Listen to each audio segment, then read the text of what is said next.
Just want to show you how to get to those. Yeah, are you seeing it? Yep. Great. Okay. Yeah, just click on the blog. Yeah.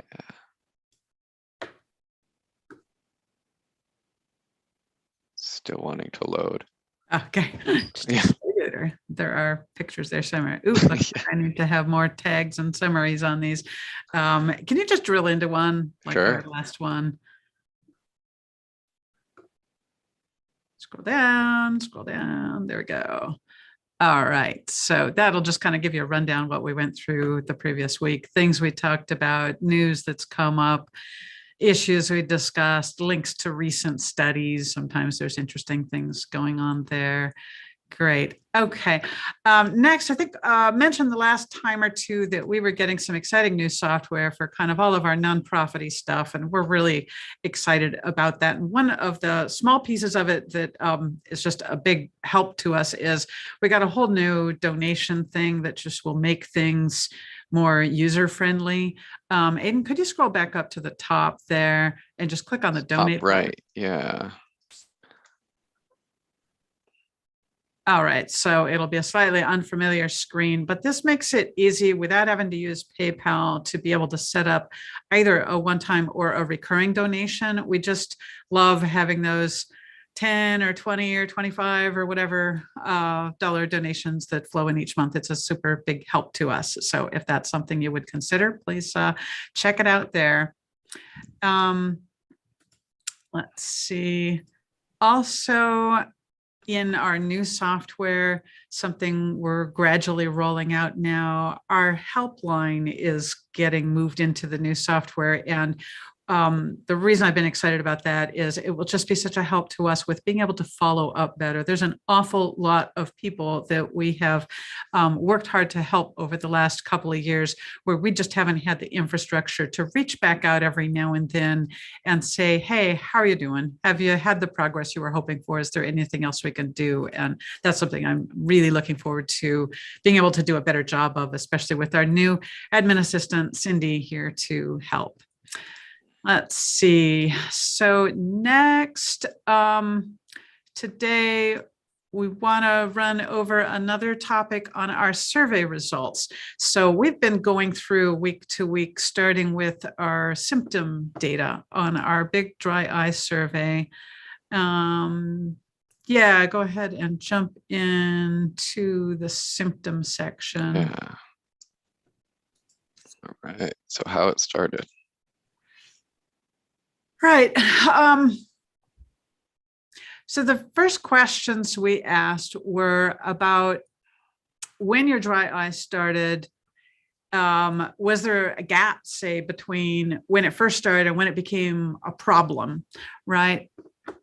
I'm going to be a little vision hampered on this here, but okay. Scroll down a little for this. So I first started experiencing symptoms, how long ago? And then how long ago did it start becoming a problem? And clearly for many people, that was different. Dry eye can truck along for a while before you really experience it as a problem, as opposed to just kind of a minor nuisance.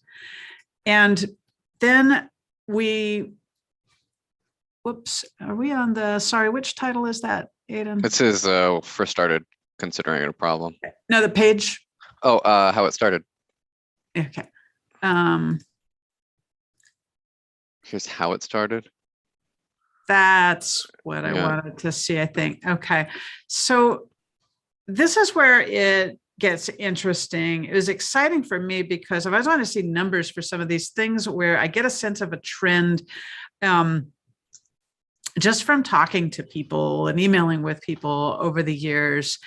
And so we know there's like lots of people where dry eye goes on for a long time and then something happens that kind of catapults you over a cliff and all of a sudden it's running your life, right? There are other people though where things start very suddenly. They go from 0 to 60 literally overnight. So Aiden, could you help me out by just reading those descriptions down there? Yeah, it's easier when you read down here so you can see the full thing. So I guess the most answered one, or the most popular one, was steady rise. It was no big deal in the beginning, but my symptoms gradually increased over time until it started affecting my life more. So it was Yeah, that was 40%. like 40. Yeah, Yeah. 40% there. And then the second group was almost 30%. Yeah. So then that one's it happened almost overnight. My dry eye symptoms seemed to appear out of a clear blue sky or had an obvious immediate cause. Right. One day I was fine. Next I wasn't. That was about 30%. That's a lot. So, I mean, I think Yeah. between the 40% and then there's this other like 17% when it was low grade and then a drop off. So it wasn't like a steady rise. It went along for a while and then dropped off. But yet both of those, I mean, so that's almost 60% were on that some kind of it wasn't a problem until it was a problem thing. But then we've got these people where it's just out of a clear blue sky, their life changed. And this is a high number, that 30%. It's a real concern.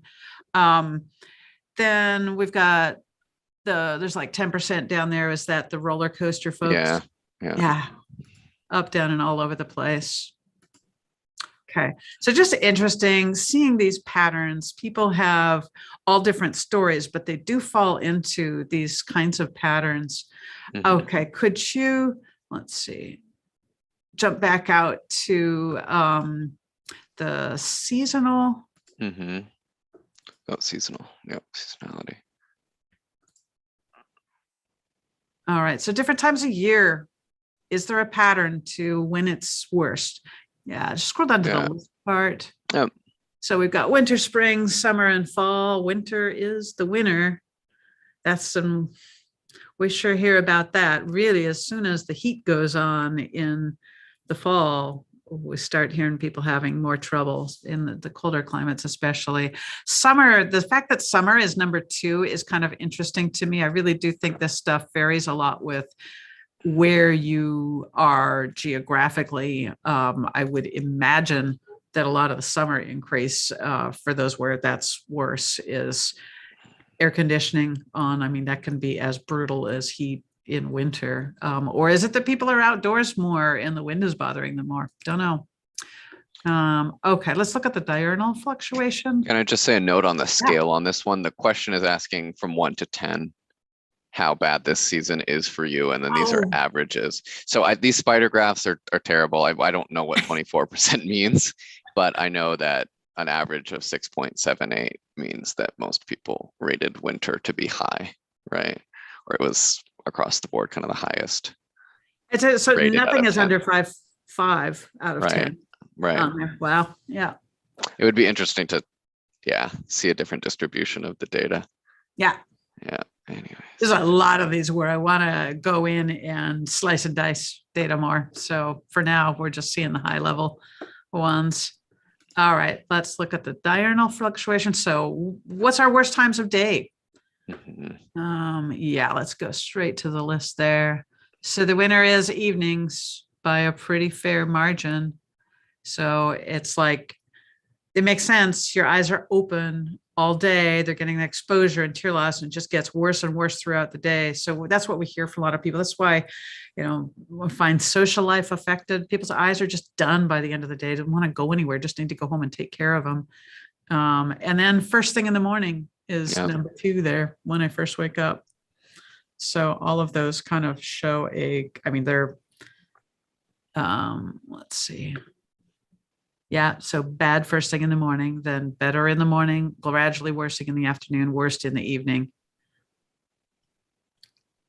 And still people with some high numbers during the night. We got a lot of people getting up in the night to add more lube to their eyes. And when it's bad at night, it's bad. All right. I looked at the comments page on here and I just about, there was, I think 17 pages of this. There was a lot. People had a lot to say about their symptoms. Just a lot going on. Those are ones that we want to pick up some highlights from there to get out there on our other sites over time. Wow. And scroll up a little bit. I just saw that one. Food and beverage can definitely impact my dry eye symptoms. A higher intake of salty food can increase the severity of symptoms. Switching to organic. Yeah, it's really interesting reading through people's stories here and what all they have to share. Mm-hmm. So yeah, I want to just pop some links in our live stream here for the people watching.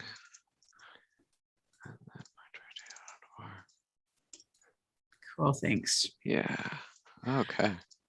All right, next up, our news and journal roundup. And before I get into that, just a quick reminder, if you're wanting to know what's going on out there, what's on the horizon in terms of new drug development, our dry eye drug pipeline page on Dry Eye Zone is a good one to bookmark to just come back to now and then. We don't update it super often, but probably like quarterly or so. And anyway, this gives you a view of what all is. So those are the recently approved and cleared ones. Can you scroll down a bit? Here's our, ones that are actually in kind of later stage clinical trials and things where we will hopefully start seeing them before too long. All right, Q. So industry news, just one today that I wanted to share. There's been a trend for a couple years now of some of the prescription allergy drops going OTC. So we've got Patanol and Pat-A-Day out there in drugstores over the counter at this point. Our newest one to join that crowd is Lasticaft. And I appreciated seeing that one because the benzalkonium chloride concentration, that's our nasty preservative, right, is actually lower. It's half as much as the other OTC allergy drops. Ooh, cool. Thank you. You know what? I don't think I've updated it. I haven't updated it on the site, but here's Lasticaft with the preservative. Okay, so 0.005 for the, yeah. And then, do we have Patanol on this page? It would be way up on in the OTCs towards the top. Yeah. Yeah, I just wanted to compare the back. Yeah. Right. Yeah. Okay. So Zatador, which has always been in OTC, I think, Patanol, Pat-A-Day, those are 0.01%. So Lasticaft is 0.005%. So that's half as much of the back. And one of these things that just really gets overlooked with OTC eye drops is how much of the nasty preservative is there, and just the fact that it's there. There's no warnings on those things. Although I have to say, I saw a draft recently of one of Dr. Brown, who's on our board, one of her new presentations that we'll be posting on the Biologic eye drop site sometime later this month is all about preservatives and how they work. And I learned a lot. Some of the information is just fascinating. About the role of BAC in various eye drops and how it's not entirely evil, as in it actually facilitates getting certain drugs more effectively to the part of the eye that they need to get to. It helps with penetration, but it depends what type of drug it is. It can do things like reduce the amount of the drug that you need because it helps it penetrate better. So just an interesting type of thing. We'll be posting a link to that once that presentation is up. All right. Next up, just a few abstracts from some new studies. Whenever a drug is approved, it's approved based on the data from the clinical trials as they were preparing for their FDA submissions. But after it's approved and gets out there on the market, then all of the new studies start where they're studying different features of it and what else can this drug be used for and all that. So seeing one of those now with Tyrvaya, the new nasal spray for dry eye, this one about looking at the impact of Tyrvaya on goblet cells, which are really important to dry eye because that's where we get the mucin that helps our tears stick to our eyes. It's a big part of comfort and all that. And this study was actually looking at kind of a pathway through which Tyrvaya might be improving mucin. So early stage, but something to keep an eye on as we see new studies rolling out. Then we've got, let's see, another abstract is about a breast cancer treatment and how it may affect meibomian glands and the cornea. A lot of people out there with breast cancer, so every now and then like to post studies that involve that. Next one up was about, and we'll post all these links on the blog page afterwards. One about diabetes and corneal nerves and blinking, which I found kind of interesting. And just a couple more. I know I'm running through these kind of fast today. Let's see, smoking and dry eye. This one caught my eye. I mean, it's not like anybody wants to go out there and prove, hey, smoking won't make dry eye worse or won't cause smoking or anything, but it's really the method and what they did here.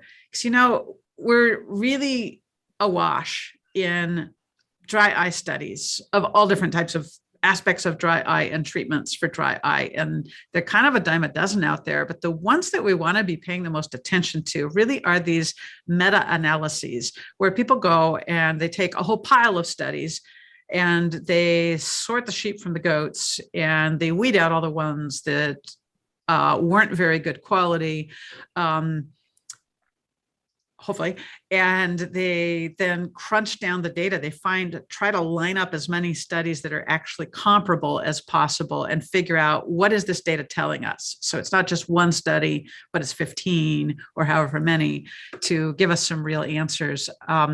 I particularly like the Cochrane reviews as a source of that sort of thing. Sometimes you get some real surprises. There are treatments out there that are just commonly believed to be helpful for dry eye, and quite likely they are for many individuals. But yet, when you look at the scientific evidence, sometimes it's just actually not there. And when something seems to have been broadly accepted in medicine that this is what you do for dry eye, and it's been that way for the last 10 years, and then you go to these sophisticated studies of all of the studies, it can be really interesting to find what we actually don't necessarily yet know with confidence is true.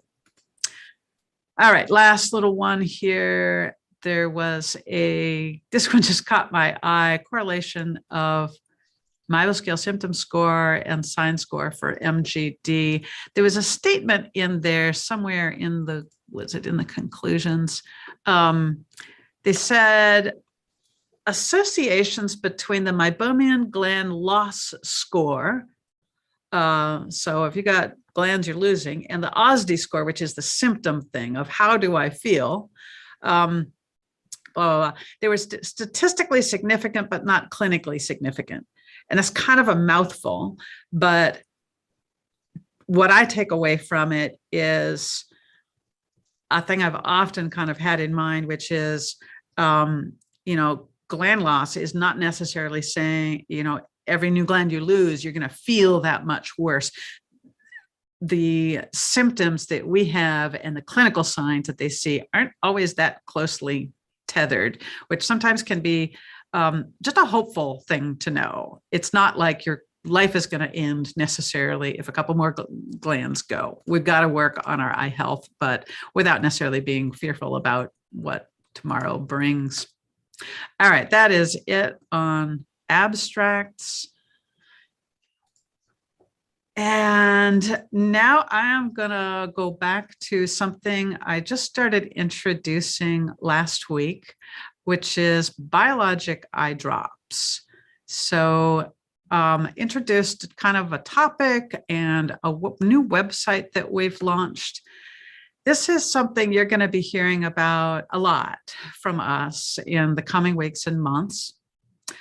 The website refers to some types of eye drops that many of you have heard of, quite a few of you may be using, many others of you may never even have heard of them at all. And you might wonder why this is such a big deal to us, but these particular types of drops have raised some big issues for us. On the one hand, they appear to have become relatively mainstream. They're widely advertised to doctors. We're seeing them in the trade journals for optometry and ophthalmology. We're seeing them in exhibit halls at their meetings. So they look pretty normal. On the other hand, we've found some really very serious reasons to be concerned about these drops. Two main ones. One, they're not FDA approved, and they belong to a drug class that requires clinical trials and approval in order to be legally sold. So that's kind of a big thing. Secondly, they're preservative-free drops, referring to a couple of different brands here. Preservative-free drops require special packaging and labeling to be safe, quite apart from whether they're biologic or not, just the fact that it's a preservative and unpreserved substance. These biologic drops are not packaged and labeled the way preservative-free drops need to be, and that's a safety issue for us. So we're pretty concerned, and we're wanting to get the word out both to doctors and patients. At the same time, there are some bigger, broader issues that this whole biologic eye drop phenomenon is raising for us about how this is happening and why. And some of it is about us as a community with our particular needs that comes down to desperation. Sometimes it's about how we're vulnerable to scams. I mean, we've always had some various forms of snake oil out there, right? But now some of these scams are becoming so sophisticated and so well-funded that our doctors are becoming vulnerable to them as well. So there's just a lot to explore and unpack here. So we'll be taking it bit by bit. For now, I just want to encourage you to explore our new website, biologiceyedrops.org, especially watch the videos. They're pretty fun and also very informative. Yeah, I could just scroll down. So we've got one on preservative-free drops, then and yeah, where it says next coming soon, that's the one on preservatives. When I mentioned that, we're talking about back earlier, the preservative. Then there's a main one. This is kind of the longest one we've got out there, is addressing some misconceptions about biologic eye drops. Then our most recent two just launched yesterday and today, Placentas from Strangers, which is in two parts. It's kind of a semi-satirical presentation on some aspects of how biologic eye drops are manufactured and marketed and how all of this relates to the FDA. And then let's see. If you're reading to this, seeing this, and you're confused or you're concerned, please reach out to your eye doctor. We've got some suggestions. And if you could scroll up to the menu, there, under ACT, we've got some suggestions for questions you can ask your doctors. We've got a letter that you can print and email or take a copy to your doctor to share. There's lots of resources there, both for you and for your eye doctor. So we're going to be revisiting this topic from time to time. And if you're on our mailing list, you'll be hearing about it that way too. That was just kind of our second installment about biologic eye drops. All right, that's all I kind of have. Aidan, can you bring us up to date on events and also on what you're doing? Yeah. All right. So it's going to be a busy week next week in terms of events. We've got Mandy's mental health support group on Monday. I'm at dryefoundation.org/calendar as well. By the way, I will put that in the chat. So next Monday at 10 Pacific, Mandy's going to be hosting her mental health support group. I have my final Millennial and Gen Z support group for a while, happening next Tuesday at 5 Pacific. I'm going to try and get as many people to come as I can. I need to send out an email this weekend to see who can make it.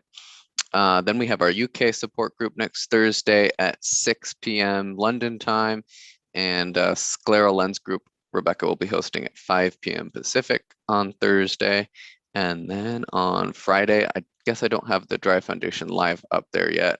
That'll be happening at the same time next Friday at 11:30. And then Rebecca will be hosting the 3 p.m. Pacific Just Dry Eye support group. And we discussed this in support group last week, but I will be taking a month off. I'm leaving, not really leaving the country. I'm going to Guam for a month and the 10th is the day of my flight, and I will be coming back like July 11th. So it will be quite a bit of time with just Rebecca and Cindy on the foundation. Maybe Mandy or some other people from the foundation can join as well. So I won't be able to come to support group or anything, but I will definitely update everyone when I get back. And We will somehow survive, but Yeah. man, it's going to be hard. Can't tell you how long Rebecca and I have been just putting together the list and going over things and creating a backup plan. So yeah, While Aiden's gone list. it's no small thing. So thanks everyone for making do while I take some time off. Thank you, So Rebecca. excited for you, and but still hope the time goes quickly. Yeah. I wanted to mention before I forget too, I've had that Scleral Lens Thursday evening group as a weekly for a while, and that was just a little too much. So we've reverted to making that a monthly. So looking forward to seeing any of our Scleral Lens peeps in the Thursday evening group this coming week. And then the next one will be in early July. Right. And yeah, exposure group, I don't have it on the calendar yet, but we're doing one 7/15, so July 15. Right. It's been a little break from that, but I know people want to do that. We've got an RCE group at the end of June as well. So there's that. Yeah, all right. Right in time for lunch. I think I'm going to watch the Placentas from Strangers videos, as long as I won't get too grossed out while I'm eating. Any content warning there? Nope, all about mocha frappuccinos. Okay. You have to watch it to find that joke. Okay, sounds good. Okay, well, I'll sign off for a little while, and take care, everyone. Bye, everybody.